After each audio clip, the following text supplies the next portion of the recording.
टिक सक्सेना जी। राधे राधे महाराज जी।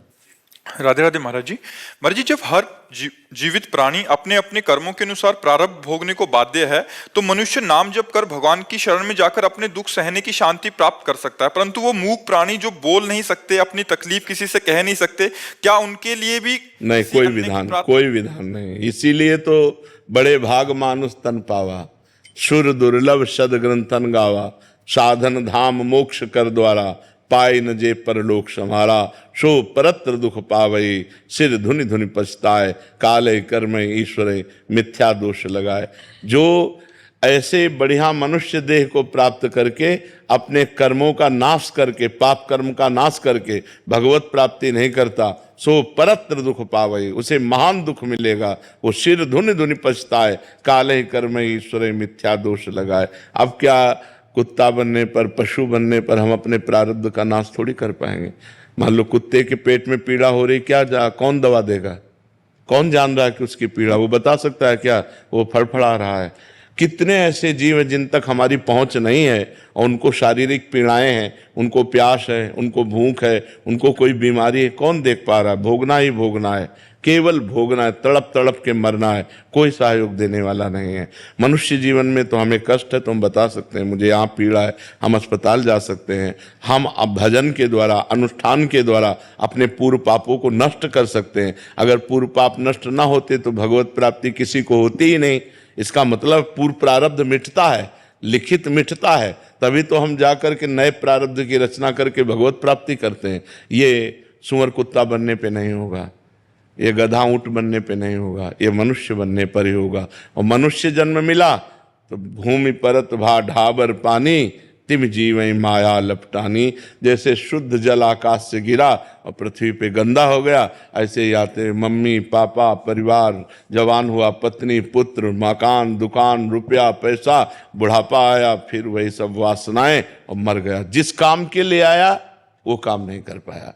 कर्म बंधनों का नाश करके भगवत प्राप्ति करने के लिए आया, वो तो हो नहीं पाया। सब का सब यहीं पड़ा रह गया और वो अपने कर्मों को लेकर यहाँ से चला जाता है। इसलिए विवेकवान वही है जो अपने कर्तव्य को पूजा बना ले और भगवान का नाम जप करते हुए पापों से डरे, कोई पाप कर्म ना करे, तो वो बाजी मार ले जाएगा। नहीं तो माया रौंद देगी, फिर हमको 83,99,999 योनियाँ। जैसे एक योनि है सर्प, अब सर्प योनि में कोबरा है, दुमहा है, अजगर है, कितने प्रकार के सर्प हैं। एक योनि है सर्प। ऐसी 83,99,999 योनियों के बाद एक मनुष्य योनि जब होती तब उसे 84 लाख योनियों में। ऐसे ही हमको अन्य योनियों के विभागों में कब तक भटकना पड़ेगा, जब तक मनुष्य शरीर मिलकर के हम भजन नहीं करेंगे। तो अभी हमें मिल गया है, अब हम सही चलें, पापाचरण न करें, शराब न पिएं, मांस न खाएं, पराई बहन बेटी की तरफ गंदी दृष्टि न रखें, चोरी न करें, हिंसा न करें, नाम जप करें, ईमानदारी से जो पद मिला है अपने पद का ईमानदारी से प्रयोग करें समाज सेवा के लिए। बढ़िया मंगल में पूजा हो गई भगवान की। भगवान अगरबत्ती से इतना प्रसन्न नहीं होते जितना अपने कर्तव्य के पालन से प्रसन्न होते हैं, क्योंकि संपूर्ण सृष्टि भगवान की ही है। अगर उसको हम अपने कर्तव्य, जो जहाँ जिस पद पर है अपने कर्तव्य का पालन करें और नाम जप करे, उसे अलग से पूजा करने की जरूरत नहीं। करे तो अच्छी बात है, पर ना करे तो उसको भगवत प्राप्ति हो जाएगी। लेकिन महाराज जी, इसमें जैसे अगर कोई भी जीव है, तो अगर कोई और जैसे मनुष्य, कोई उनका प्रियजन उनके लिए प्रार्थना करे, तो क्या इससे उनको कुछ सहायता मिलेगी? कष्ट कुछ कम होगा? नहीं, कष्ट तो कम नहीं होगा, कष्ट कम नहीं हो सकता। ऐसा हो सकता है कि जैसे आप भजन करके किसी जीव को अपना भजन दे दें, तो अब अगला जो जन्म होगा वो उन्नतिशील होगा। लेकिन इस समय वर्तमान के कष्ट को न काहू के दुख सुख कर दाता, निज कृत कर्म भोग सुन भ्राता। अब हमारे भजन का फल यह है कि ऐसी परिस्थिति में भी हम आनंदित हैं, ऐसी परिस्थिति में भी हम प्रसन्न हैं।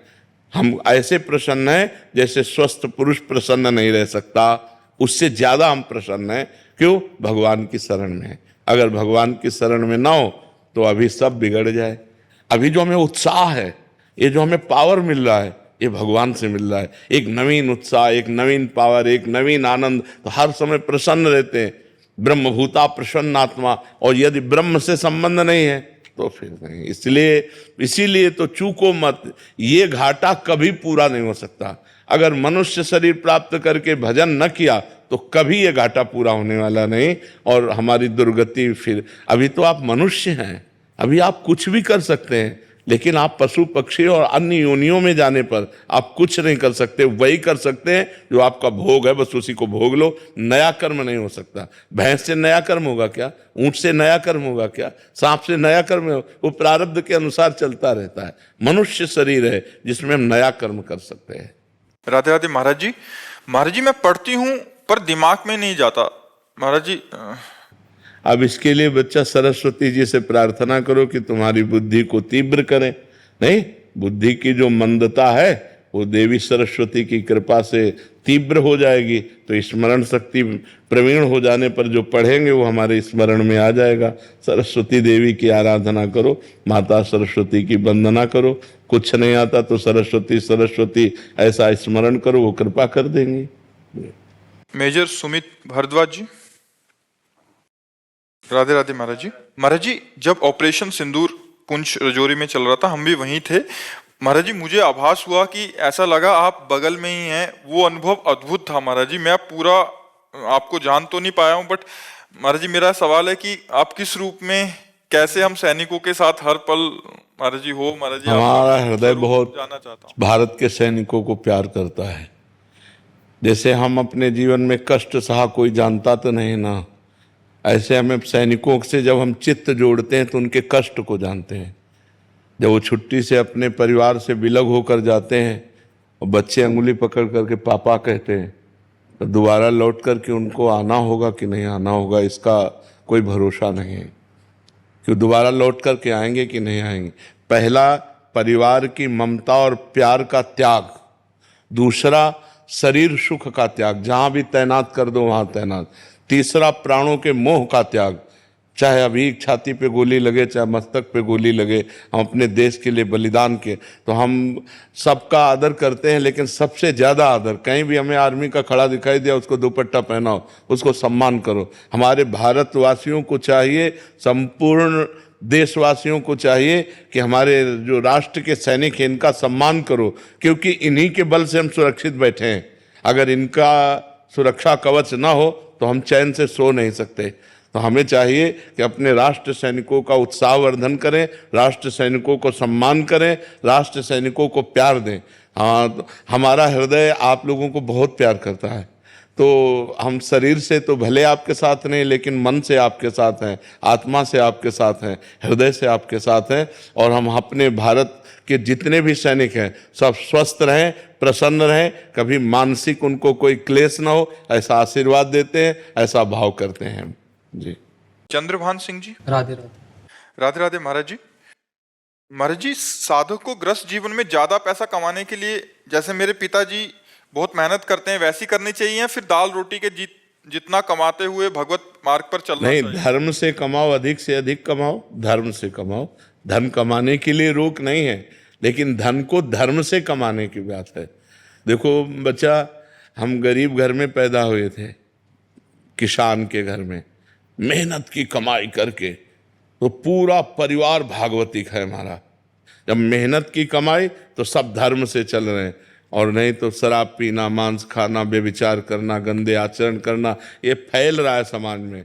धर्म की कमाई, मेहनत से अगर तुम कमा रहे हो और धन बढ़ रहा है वो हानिकारक नहीं है, लेकिन लूट घसोट करना, बेईमानी करना, छल कपट करना, ये घूसखोरी, ये सब ऐसे पापाचरण नहीं करना चाहिए।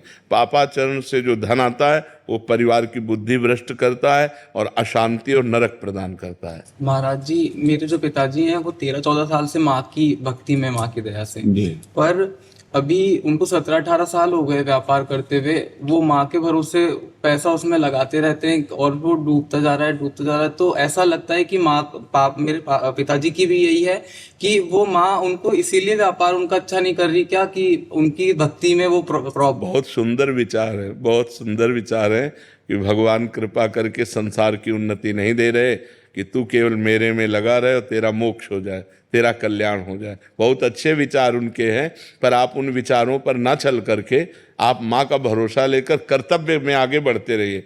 एक पॉइंट में अगर हम फेल हो रहे हैं तो हम दूसरा व्यापार देखते हैं, दूसरे में फेल हो रहे हैं तो हम तीसरा देख रहे हैं। हम बैठे नहीं रहेंगे, क्योंकि परिवार है, परिवार का पोषण करना है, संसार की उन्नति भी करनी है, हमें लौकिक लाभ भी लेना है। इसलिए हमें और बदलते रहना चाहिए। जिसमें सरसब्ज हो जाए वो भगवान की कृपा से आगे बढ़ाओ। समझ रहे हैं?